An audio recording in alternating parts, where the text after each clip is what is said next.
I'm here in studio with Brockton mayoral candidate, a well-known name in the city of Brockton, Moises Rodrigues. Thank you so much for joining us today. Thank you for having me. It's a great honor to be here with you, Christine, and the WATD folks. We're always delighted to see you, and of course we'll be hosting a forum with you and your opponent on the 28th. Looking forward to that too. But this is what I like to do, let's get to know you, just you and Absolutely. I talking, so people who don't know about you, even though you've got a long history in the city of Brockton, they know what you're all about and what you stand for. First of all, you are running for mayor of Brockton. Yes, ma'am. So it's a big, what is it? Is the population over 100,000? 106 in the books. It's probably like 115. Absolutely, and it's a city with a lot of history, a lot of dynamism. It's had its problems, it's had its triumphs. It's always very intense in the city of Brockton, and you've had some great leaders come out of there. You hope to be the next mayor. Now, you've made your campaign pretty clear. You are running, I believe, on 4 key issues. Before we get to that, tell our listeners a little bit about your background, who you are, where you started, where you came from. Well, I was born in Cape Verde. As a young person, I went to Angola with my parents. So I lived in Angola until I was about 14 and a half or so, and then came to the U.S. as a teenager. Went straight to Brockton High School. A little trying, at that high school, which at the time was the largest high school on the East Coast. And then I graduated from high school, went on to college, joined the military. I did 6 years in the U.S. Navy here. In this country. I got married. I have 3 beautiful grown kids now and a couple little guys. And I've done a variety of things in the community, from running, do you remember Caldor right down here, down the street? I was one of the managers there years ago before Rob it Hacklin, closed I always down. talk about it. Yeah, years ago before it closed down. I worked at Brockton Hospital for a number of years as I directed the interpreter services and community efforts at the hospital. More recently, I was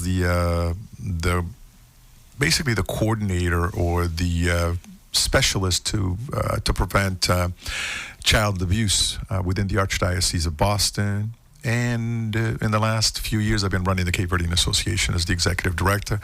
I was elected to the city council back in 2013, so I've been there about 11 years and 10 months. And that's my story, and that's what I'm going to stick with. That's right. And you also you came in, I believe, was it 7 months as acting or interim mayor? Yes. So you've already done the job. I've already done the job. So it was, I guess, it intrigued you enough, you thought, I'm going to run for this position. Well, there was a need to. I believe the city was probably prepared for me to run. A lot of people basically back in 2019, when I was the interim mayor, wanted me to stay as the mayor, but I thought it wasn't my time yet. So I opted to go back to the council and not run for the mayor's position. But after 6 years, the community, my friends and folks around me felt that this was the right time to do it, and that's why I'm doing it. Absolutely. Now, you, again, you're running your campaign on 4 key issues, which I think people would want to know about. First one, public safety. What's the situation? What's your plan? Well, when you look at one of the chief complaints that we get constantly from the folks in the community is that there's a criminality issue, or a perception of criminality issues in the city. Although statistically crime is down, but we can't take the perception out there of crime. I mean, when you talk to folks around the surrounding communities that surround Brockton, the first thing you hear from folks is Brockton is unsafe, and once in a while, the only publicity that we get from the Boston media usually is associated with crime in our community. So that's why I think we got to look at crime and the prevention of crime. Our Brockton Police Department, they do a wonderful job in solving crime, but we need to do a lot more in the prevention of crime, and that's what we're going to be focusing on. So technically, if you grab all those 4 things, I think you can put it down to 2.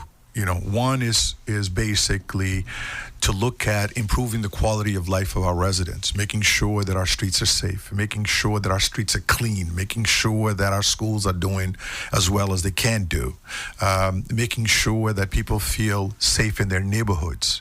And then the last one is making sure, because if you look at the taxes within the community, a lot of times people confuse, you hear people say, I'm a taxpayer, but they're not really taxpayers. There's a lot of people who are income taxpayers, and then you've got taxpayers, people that own properties, either own commercial properties or residential properties. They pay property taxes, they pay their water bills. Those are property tax. Those are taxpayers because those are the taxes that actually provide funding for the services within the community. So when you look at the taxpayers, the gap between property tax and commercial tax, the numbers that we have are somewhere around 73%. We rely on residential taxes, and we only rely on commercial tax about 24% of the time.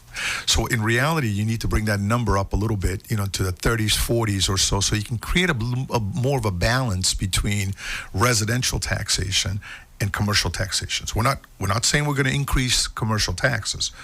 What we need to do is enlarge the tax base? The base itself. So we're going to go after, businesses to see if we can bring more businesses, more development into our community so that we can increase that tax base and take the burden off the individual taxpayers. Now, something else that is very important to you, and I love this about urban cleanliness. I think that makes a big difference to anybody who lives in any community, but I've never heard it addressed quite that way. Well, my grandmother used to say back when I was a young guy, you can be poor because back in the days when you wore ripped jeans, it wasn't stylish. It was because it was ripped. Yeah. My grandmother used to say, you can wear ripped clothes because we're poor, but it doesn't have to be dirty. She's right. It could be clean. You don't have to walk out of the house with a dirty face because you're poor. You can wash your face before you walk out of the house. So I have somehow that thing, that whole sense has been kind of inbred in me in the sense. So that's what I want to see in our city. There is no reason to have grass growing in our sidewalks the size of a tree. There's no reason to have grass growing around light poles the size of a tree. We can clean that up. We can clean the streets. We can sweep the streets. Again, the community is poor. We can't probably help it become wealthy. We cannot be Wesley or Newton overnight, but we can be a clean Brockton. And that's what that whole program is. To basically invest some resources in cleaning the streets, bring back some street cleaning programs where we have individuals that, we have a homeless issue in the community. Right. That was going to be my next question. What are you going to do about that? One of the things that we are actually going to propose is basically utilizing some funds that we have to perhaps pay some of these individuals to clean our streets. You live in our streets, help us clean it. Pay them something. Maybe that will kick them out of that whole process that they're going through and invest some resources, because we do have some resources that came in through the opioid settlements that we have. There's some funds out there that we can kind of put to work, and why not give it back to some of the folks who are living in that kind of a lifestyle. Give them something to do. Back in the years when I worked with Harrington, we used to have these red shirt individuals who are homeless individuals that lived in our shelters.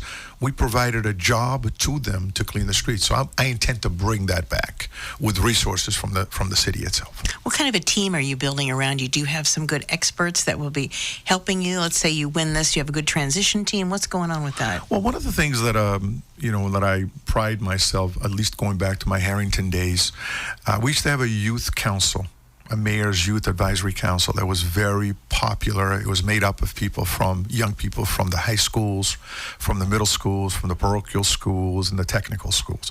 I intend to bring that back to deal with youth issues. We also had a community committee made up of Cape Verdeans, Haitians, African Americans, white Americans, Latinos, that we met on a monthly basis to talk about community issues. What can we do to improve life for the residents of the city? But most importantly, I believe, as we are talking about development in the city, we intend to bring as well a business advisory council to the mayor, to City Hall, made up of business people in the community, people who have been in business for a while, new arrivals, to basically help, one, attract new businesses into the community, because I think it's kind of hard for all of us to be experts in everything, but if you put the right people in the right places to help you promote that process, I think it becomes a lot easier for people to do. So that's what we're going to do to kind of put these organizations around us, as well as city government individuals, to meet with these business council groups. You're having some issues with planning. Well, let's bring the planner in to talk to you about it. You're having some issues with the licensing folks. We'll bring the licensing folks to talk to you about it, to make the process a little smoother. Because, Christine, I found out the other day that if you live in the Bridgewaters and you need to get a roofing permit, you can get one done on that same day. You can go to City Hall, apply for a roofing permit, and you can get it done the same day. In Brockton, it's 2 weeks. Why? Okay. There you go. There you go. That's Why? a good question. Why I don't is know. it that these little towns can do it? I mean, again, we're not asking people to give you a permit to put additions to your home. This is your roof.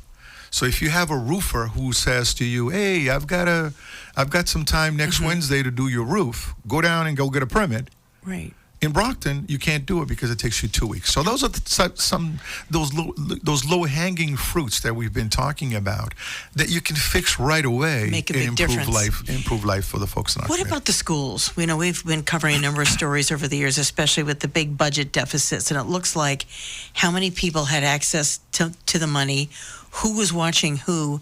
It was very confusing about how that whole situation was able to morph into where did these millions of dollars go? It's like, who's in charge and who's watching the piggy bank?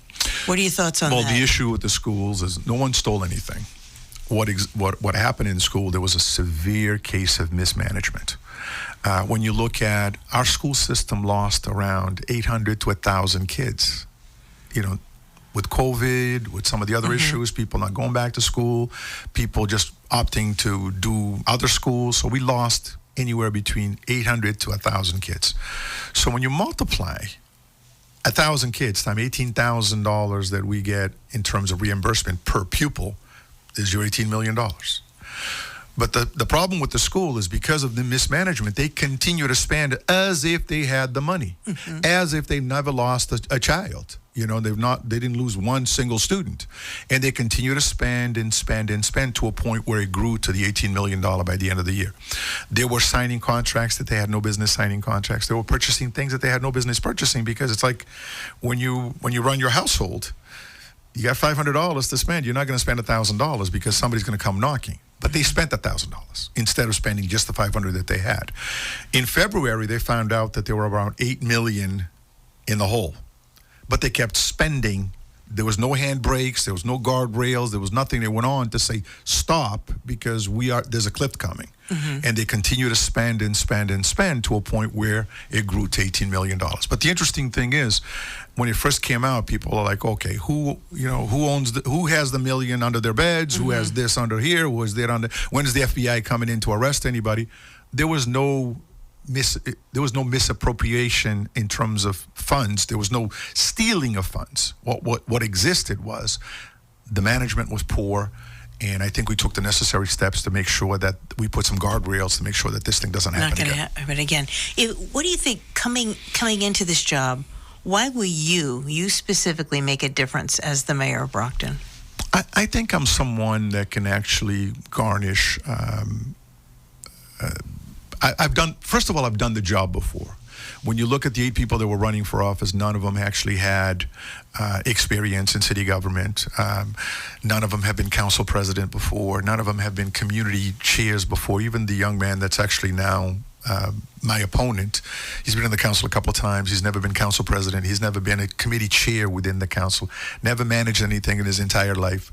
So I basically have those tools, and having done the job for 7 months, having done some serious negotiations in those 7 months, settling that lawsuit that we had, that I was faced with for $45 million, the Russell Lopes lawsuit, I was able to negotiate that down to $4.5 million and settle that and get it off our books, because the $45 million would have bankrupted that city.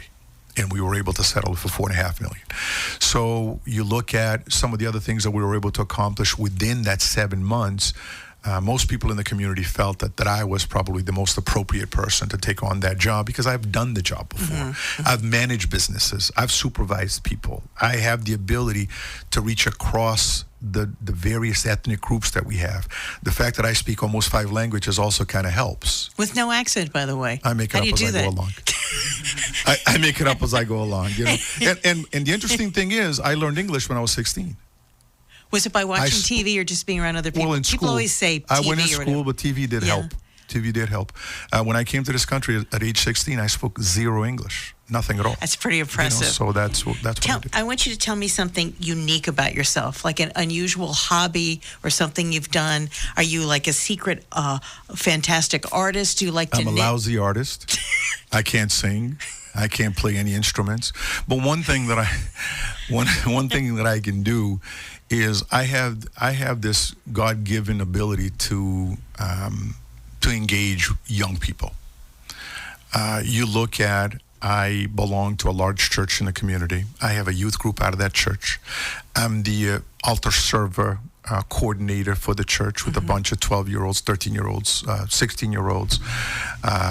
In the association that I run, one of my pride and joys is the summer program that we put together with 300 kids, providing jobs to 75 young people in the community. So I have this thing about protecting the young people. I don't know if that's because I was doing that through the Catholic Church for a while after their whole scandalous things that we went through, but the ability to reach young people and to have a relationship with young people in terms of their trust, and the ability to kind of speak their language in a sense. I think it's something that's a little unique about me.